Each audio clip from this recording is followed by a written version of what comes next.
Hello, we are Michigan Robotic Submarine from the University of Michigan. I'm Alex, and I am a junior in computer engineering and the president of our team.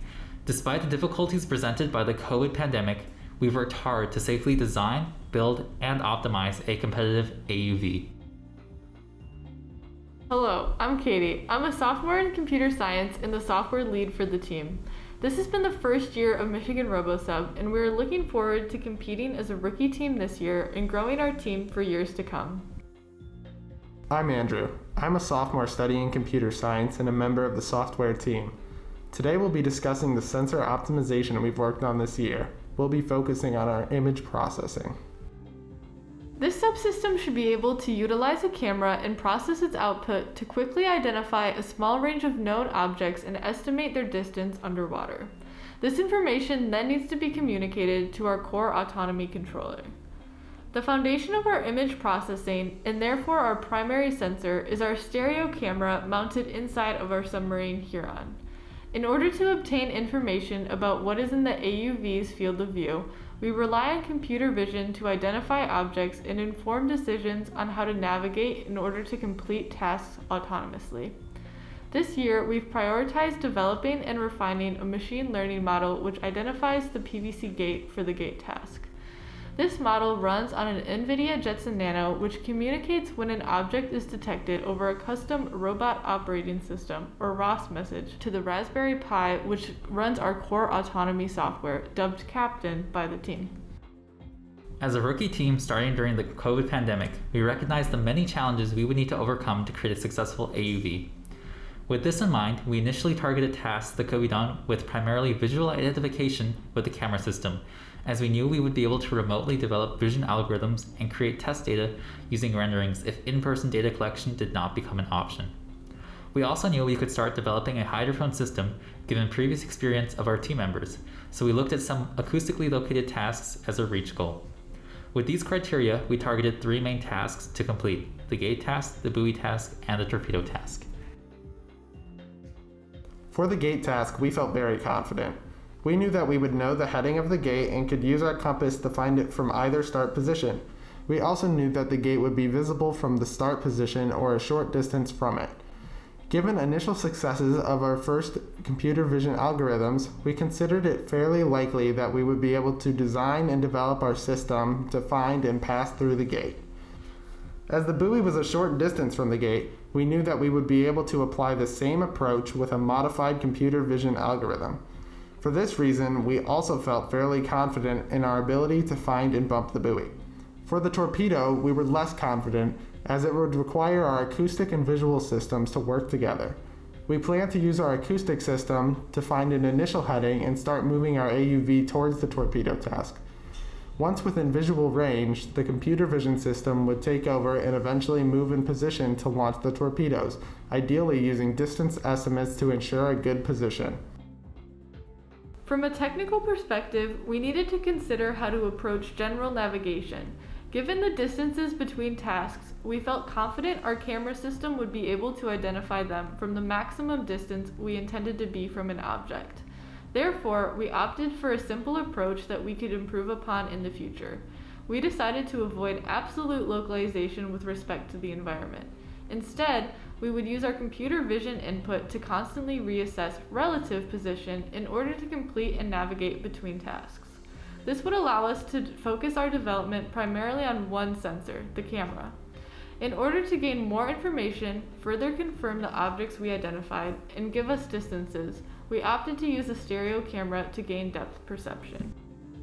A lot of development and testing has gone into creating the current version of our image processing. In the beginning, we needed to decide the type of object detection model we would be using for our image processing, as well as what device that model would run on. Based on previous experience of our team members, we plan to use a convolutional neural network. After researching different frameworks, we decided to begin our tests with an off-the-shelf, full-sized YOLO v3, or You Only Look Once, algorithm version 3 model. We found it worked well, but the frame rate was much lower than we required. Because of this, we decided to try using a tiny pruned version of a YOLO v3 model instead. This was ideal, as it could run at a much higher frame rate while still doing a good job at recognizing objects.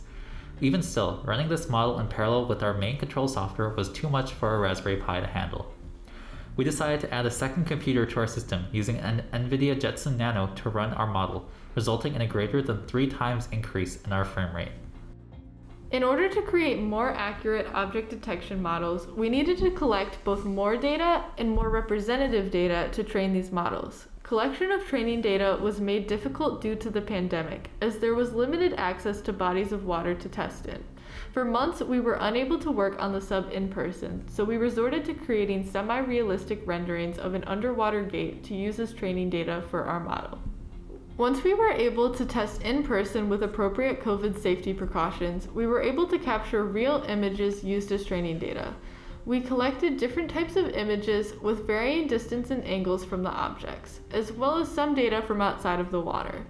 As we iteratively created new models with expanding training and test sets, the model improved at being able to detect the objects. Throughout our development, we trained 5 main models. Here you can see the box and whisker plots of the confidence levels for gate detection. These analytics represent model performance using images taken in our primary training facility. The first model, located on the left side, performs surprisingly well on the subset of images, but is not as consistent as the other models. This initial model was trained on a small test set consisting of images entirely from our training facility, so it is likely overfit to that data. Each successive model iteration was trained on an increasingly diverse training set that also included images outside of our training facility. This allows newer models to increasingly perform better in alternative environments. That fact is shown here when looking at the plots of the confidence levels for our models when run on images outside of our primary testing facility. Over time, the generalizability of our models steadily improved, allowing us to work toward our goal of creating a model that can be used across different testing environments. We will continue to improve these stats with future model iterations. Some of the techniques we investigated when improving our models, beyond collecting more representative training data, included implementing a white balancing algorithm and model pruning. In an attempt to improve our image processing in varying conditions, we applied a simple algorithm that modified the white balance of each image to reduce the effects of more extreme colors. We discovered that the white balancing helped improve our model's object detection confidence. Unfortunately, applying the white balancing algorithm to each frame significantly reduced our frame rate. Currently, the white balancing improvements do not outweigh the frame rate cost, so we do not use it in our primary algorithm. Despite this, we are exploring alternative improvement algorithms and will continue to test them in future development. In order to speed up our object detection model's inference while maintaining its detection accuracy, we investigated model pruning. Pruning a model involves reducing its size by removing the parts of the model that are deemed least important to accurate object detection. Our most successful model thus far is based on Tiny YOLO, a smaller or pruned version of YOLO v3.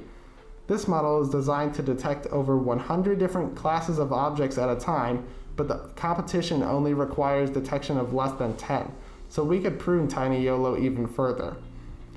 We investigated 2 methods of pruning. The first was weight pruning, or setting individual low-value model parameters to 0. The second was feature pruning, or removing entire low-impact layers from the model. Feature pruning proved to be much more efficient, yielding significant speed-up and reduction in memory usage. Using a heavily pruned model essentially leans into overfitting of the model, which could work well in constrained environments like those in the RoboSub competition. Despite the challenges we have faced, we are confident in our AUV, and we've learned a ton along the way. Our image processing has played a pivotal role in our accomplishments designing and testing our AUV, and we will continue to develop it as we iterate upon our initial design in the years to come. Thank you, and go Blue!